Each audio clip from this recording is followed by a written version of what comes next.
Assalamualaikum. My name is Siti Nushaira binti Jafri. My matric number is A23A1585. Today, I would like to present about the guidelines on registration of Sharia advisors. For the introduction, Section 377 of the Capital Market and Services Act 2007 empowers the Securities Commission Malaysia to issue guidelines for the registration of Sharia advisors, outlining the criteria for registration, renewal and deregistrations. These guidelines apply to anyone seeking Sharia compliant advice on products such as exchange traded funds, unit trust funds and real estate investment trusts. DSC may also grant exceptions or modifications to these rules as deemed appropriate. Next is about definition of Sharia advisors. Sharia advisors refer to individuals or companies approved and registered by the Security Commission Malaysia or SC as Sharia advisors. They have a crucial role in upholding public confidence in the Islamic capital market industry. Hence, any institution intending to issue Islamic financial instruments must appoint Sharia advisors to ensure that the products and services offered comply with Sharia rules and principles. Hi, Assalamualaikum. My name is Aida Nabila binti Nordin and my matric number is A23A1935. So now I will continue the presentation for today, which is in my part we will see about the application, criteria and renewal of registration. So for your information, Sharia-based products and services include both collective investment schemes and other products and services. So for the first one is collective investment schemes involve product like unit trust funds, real estate investment trusts, exchange traded funds and wholesale funds. So the next is other products and services. Encompass Islamic securities or sukuk, asset-backed securities, structured product and stockbroking services. This offering must align with Islamic principles and are typically regulated to ensure compliance with Sharia guidelines. The SC may extend the application of these guidelines to any other Sharia-based product and services other than those products and services stipulated in the slide. So for the next part, we move to the criteria and renewal of registration. It is also divided into two parts, one of individuals and the second one is for corporations.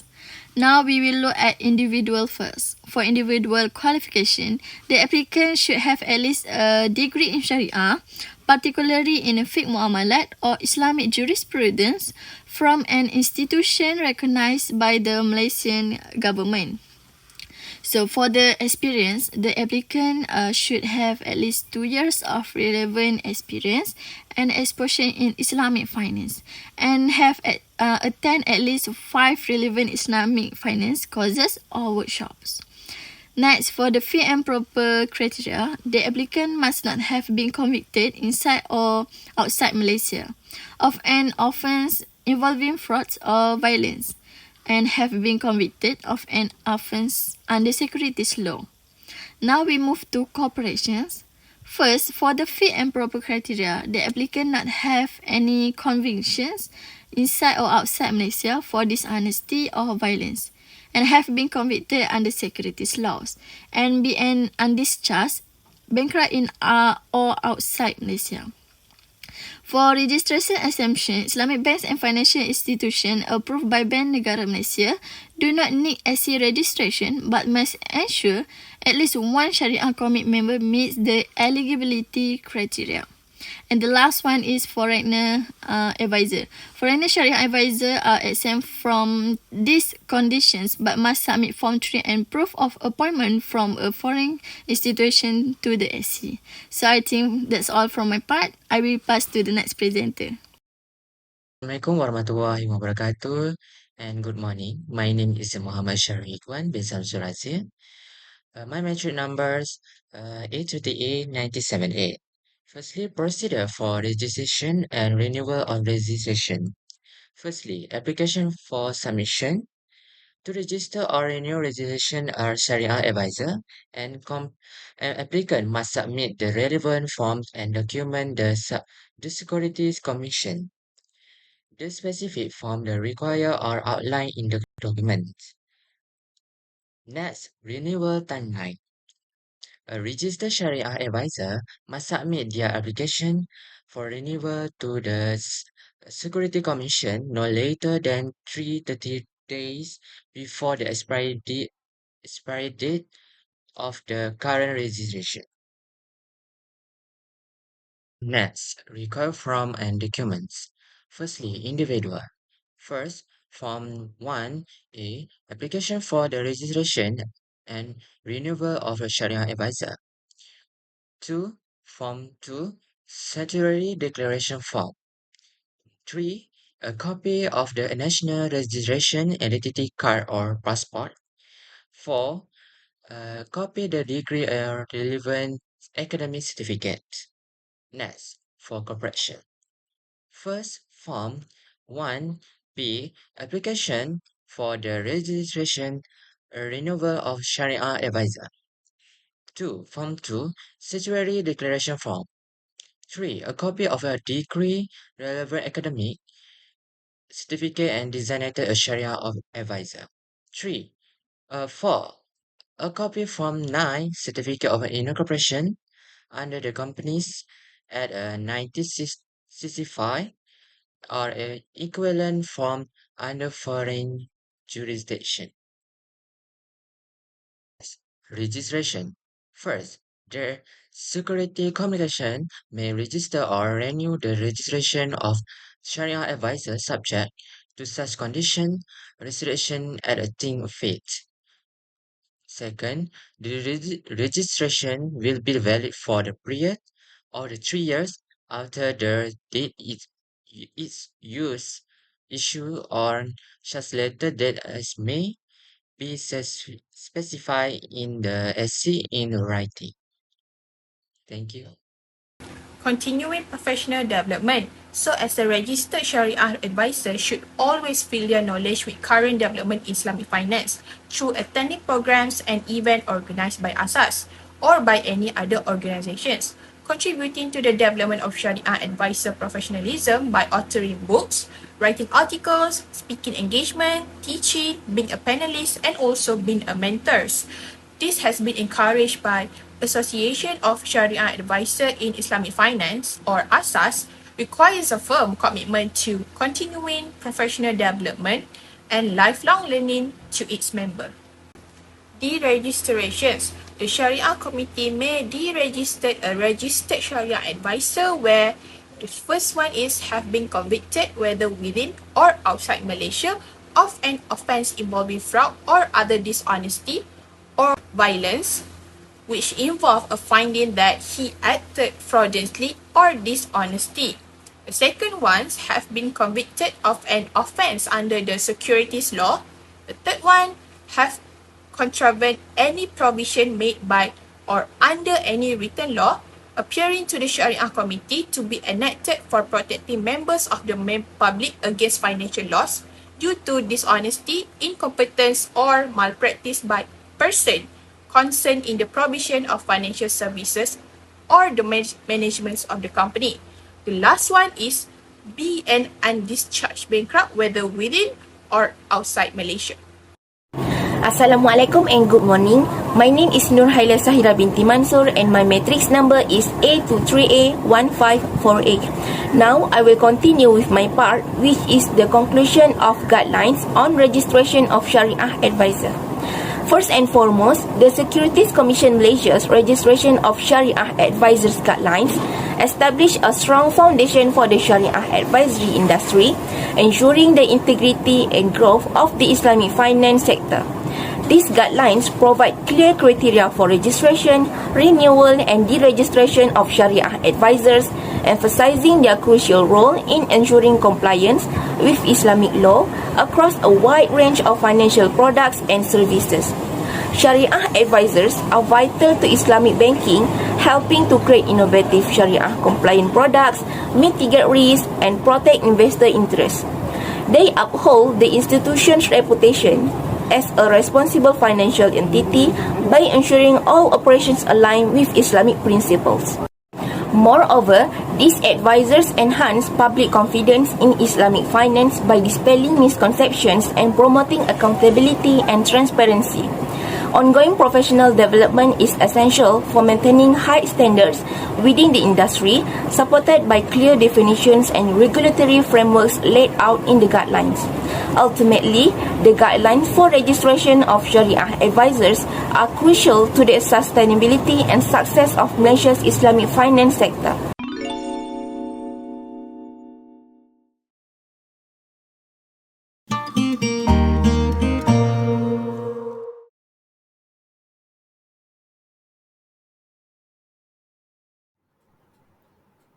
Hi and Assalamualaikum. My name is Nur Farah Shamimi. Let's move to the next slide, which is the guideline on sukuk. These guidelines are issued by the SC under Section 377 of the Capital Market and Service Act 2007.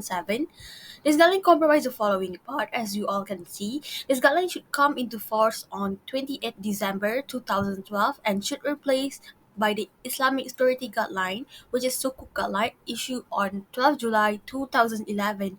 Any issue, offer, or invitation to subscribe or purchase Sukuk under the Sukuk Guideline should be issued on 12 July 2011, continue to comply with the corresponding provision in this guideline. This guideline should be read together with other relevant SC guideline. Any issue, offer, or invitation to subscribe or purchase sukuk by a public company that is capable of being converted or exchanged into new equity of a public listed company, such as convertible Islamic stock, convertible sukuk, and irredeemable convertible.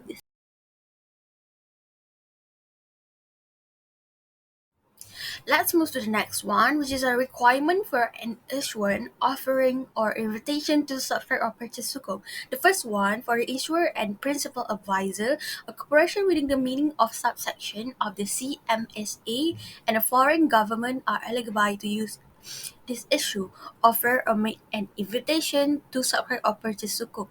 Any person who is eligible to issue, offer, or invitation to subscribe purchase sukuk can only do so upon obtaining the SC approval under this guideline. Only institutions specified by the SC in the Principal Advisor Guideline Act can act as the principal advisor. Unless otherwise specific, an issuer of sukuk and its principal advisor as only comply with all the requirements set out in this guideline. For the second one, naming of ringgit dominated sukuk, the name of ringgit nominated sukuk must not be misleading and must be based on the following principle. We are the first one where the sukuk are structured using a single Sharia principle where they are need to be named according to Sharia principle. For example, sukuk that are structured under the name of musyarakah principle must be named as sukuk musyarakah, or where the sukuk are structured using multiply Sharia principle, the sukuk must be named according to the name of the issuer or the way applicable. The second one, sukuk istimar, investment, or any other name based on principle endorsed by the SAC from the time to time. The application of the multiply Sharia principle must be disclosed in the principal terms and condition of sukuk. And the last one for my part, appointment of Sharia advisor. This issue must with the currency of the principal advisor upon Sharia advisor need to carry out responsibilities that include advising on all aspects of the sukuk, including documentation and structuring, issuing a Sharia pronouncement that outline the following one. The first one are basic and rationale of the pronouncement, structure and mechanism of the sukuk issue. The second one is the applicable Sharia ruling, principle and concept used in the sukuk issue. And the third one is the relevant Sharia matter relating to the documentation that need to be certain, like what they want in the documentation. My name is Nur Emiliana Natasha binti Rusmizan and my metric number is 82382109. First, we can say that compliance with Sharia rulings, principles, and concepts. Sukuk must adhere to Sharia guidelines to ensure compliance with Islamic law Any new rulings by the Sharia Advisory Council or SAC must be incorporated into the sukuk structure to maintain current standards. If a sukuk structure deviates from Sharia principles, SAC approval is required to ensure alignment with Islamic standards. These measures uphold the integrity of Islamic financial products, ensuring they meet religious and ethical requirements. Next, Sharia rulings for ringgit-denominated sukuk. Sharia rulings for ringgit-denominated sukuk require an underlying asset, either tangible or intangible, that complies with Sharia principles. Asset pricing must not exceed 1.51 times the market value, or fair value may be used instead. IBRO or rebate provision can be included in legal documents but must remain separate from pricing to allow for variable rate mechanism. Service or compensation for payment delays is permissible in certain sukuk types, with rates set by the Sharia Advisory Council as listed on the Securities Commission website. Next, we discuss about Sharia rulings for specific types of ringgit-denominated sukuk. First, sukuk ijarah. Sukuk ijarah requires the lease, rental, and period to be clearly defined in the contract, with the asset used only for Sharia-compliant activities. Subleasing is allowed if it does not exceed the original lease period, and the owner cannot lease the assets to another party while it's under lease.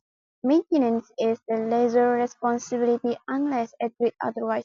Forward lease are permitted, allowing the lease to reject non-conforming assets. Lease rentals can be variable based on market rate, and ownership can be transferred at lease and through sales or gift.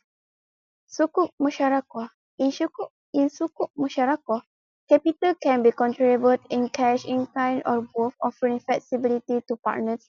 A third party, whether Islamic or conventional, may provide a guarantee kafalah for aid security.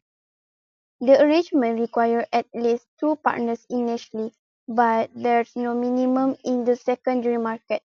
Profits are shared based on pre-agreed ratio, while losses are distributed according to each partner's capital contribution. Partners can waive their right to profit if desired. Tanazul management of the venture can be undertaken by one partner, the issuer, or a third party. Sukuk mudharabah. In sukuk mudharabah, capital is provided by the capital provider in cash or kind, allowing flexibility. A third party, Islamic or conventional, may offer a guarantee for additional security. Collateral can be required by the capital provider to protect against potential loss. Profit are shared based on agreed ratios, while loss are borne by the capital provider unless the result from the manager's negligence.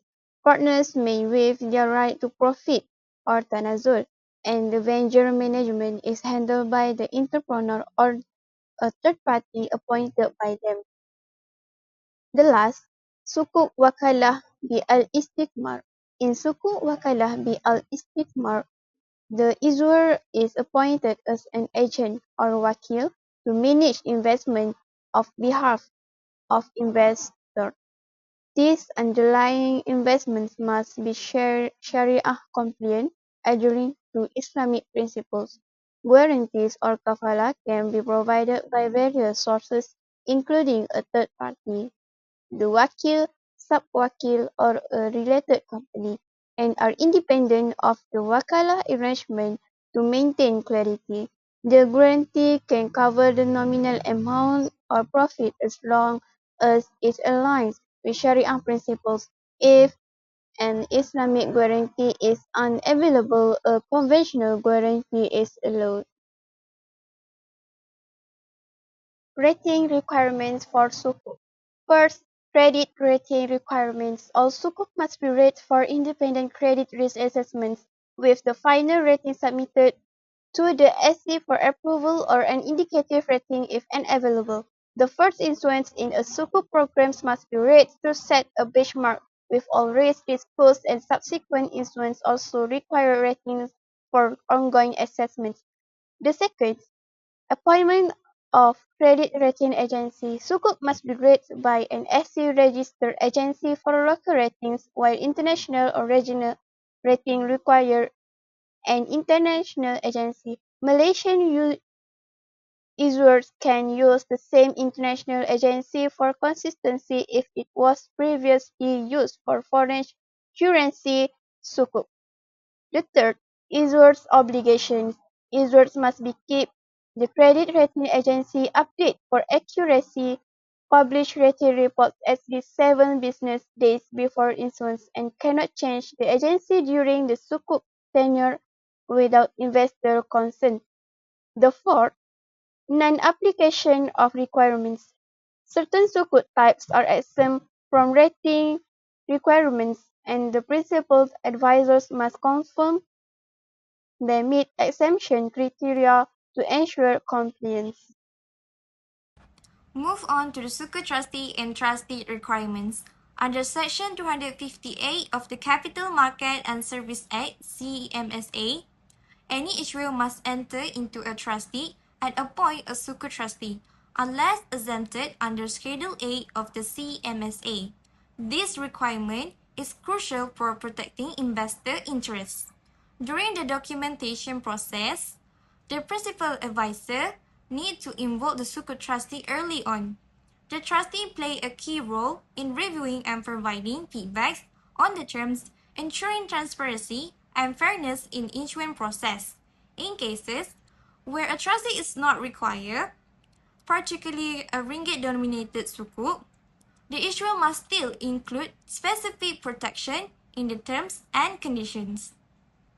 Next, we'll cover regulatory approval for sukuk issuers. Section 11.01 requires issuer to secure all necessary approvals from relevant authorities, like the Controller of Foreign Exchange, before submitting to the Security Commission (SE). Compliance is ongoing, not just at the submission stage, and must be maintained throughout the sukuk tenure. Section 11.02 mandates that approval from the Controller of Foreign Exchange must be obtained within 2 years before the SC submission to ensure its validity.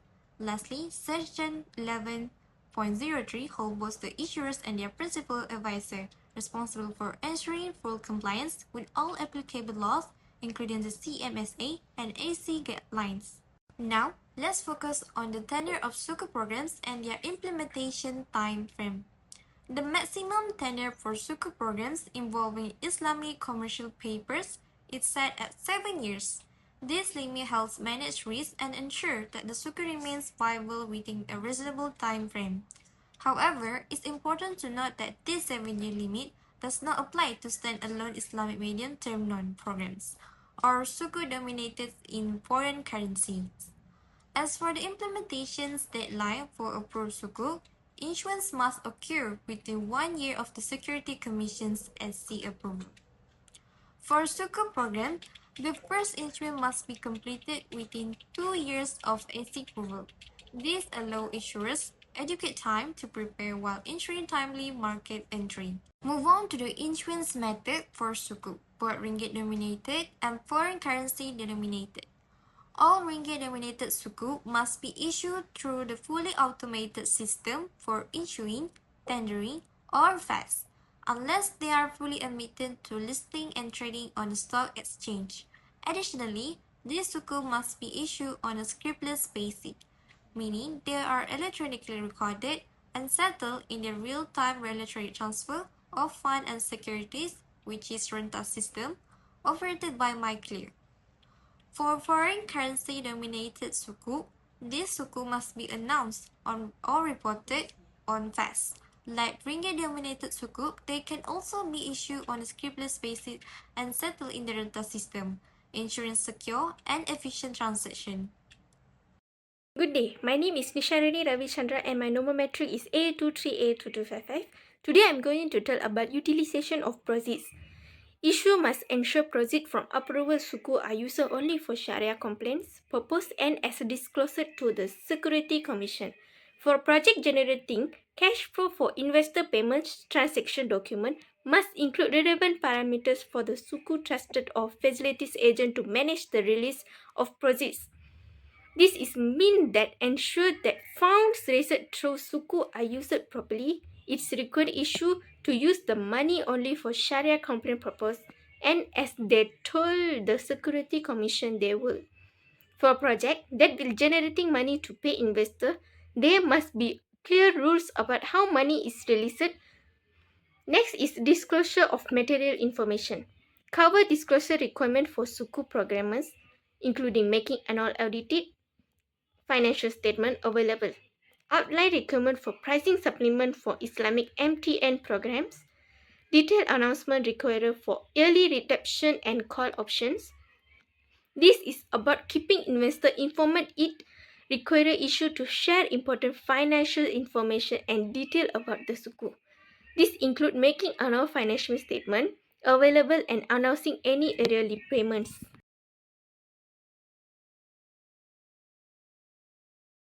Next is revision to principal terms and condition. Specific condition for revising profit rates and maturity dates for different types of Suku outlines when Security Commission approval is required for revision and when notified is necessary.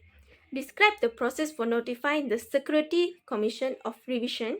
Include refer to Sharia Advisor Counseling for Sharia-related matters. This is explain how to change the terms of Suku after they will be approved or issued. It covers change to things like profit rates and maturity dates. It's specific when the Security Commission needs to approve a change and when they just need to be notified. Next is approval. It's for an insurance offering or inviting to subscribe or purchase Suku. Explain the Security Commission approval process for Suku insurance, including timelines and condition. Details condition for demand approval of certain types of Suku, including those issued by multi-related development banks and Suku with high credit rating. Specific expression to the demand approval process, such as for asset banker security, outline approval requirement for Islamic negotiation instrument of deposit programs by licensed institution or Islamic bank. This is explain the normal approval process and also situation where Suku can be demand approved without going through the full process.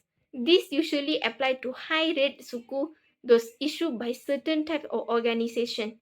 Overall, this chapter aims to ensure Suku are issued and managed transparency, complete with Islamic financial principle, and are properly overseen by regulator.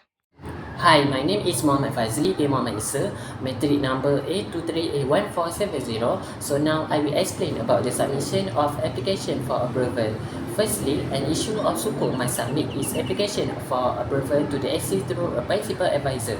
Secondly, an MDB or MFI may however submit its application for approval directly to the SC or through a principal advisor.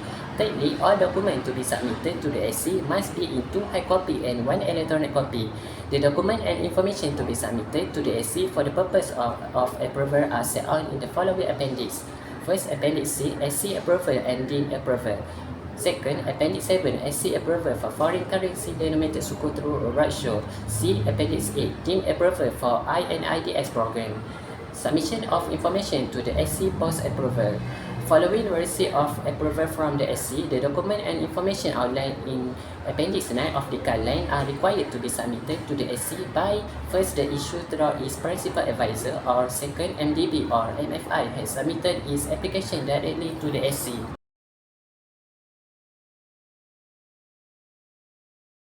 Next, I will explain about the retail of Suku. There are 4 parts of retail of Suku.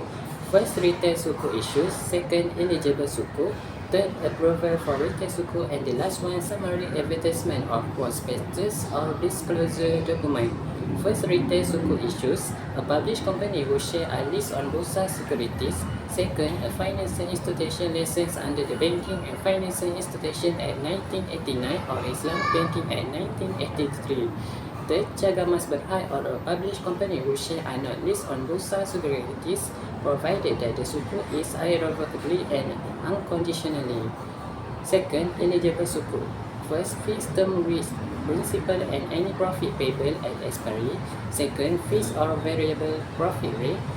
Third, escape for sukuk or periodic distribution. Profit are to be paid periodically on certain specific interval from the issue date. Retail sukuk must not include first, ABS that fall within the definition of asset-backed securities under the guideline on the offering of asset-backed securities ABS guideline, or sukuk that is structured like ABS where the sukuk is without recourse to an originator or obligor. Third, approval for retail sukuk. The SC may grant its approval and register the prospectus document for a purpose issue of retail sukuk subject. A complete set of documents must include first the document and information set out in Appendix 6 of the guideline and a registrable prospectus or disclosure document.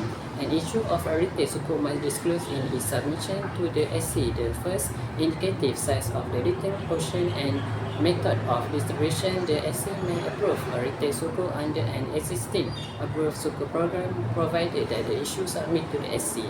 Lastly, summary advertisement or prospectus or disclosure document. The issue is obligated to publish a summary advertisement of its prospectus or disclosure document in at least one widely circulated national newspaper. The summary advertisement must contain the following statement and information. First, a notice against investor to thoroughly read and comprehend the content of the prospectus. Second, a concise description of the retail sukuk. Third, the specific risk associated with the retail sukuk mentioned in the advertisement. Last, the date of the prospectus or disclosure document.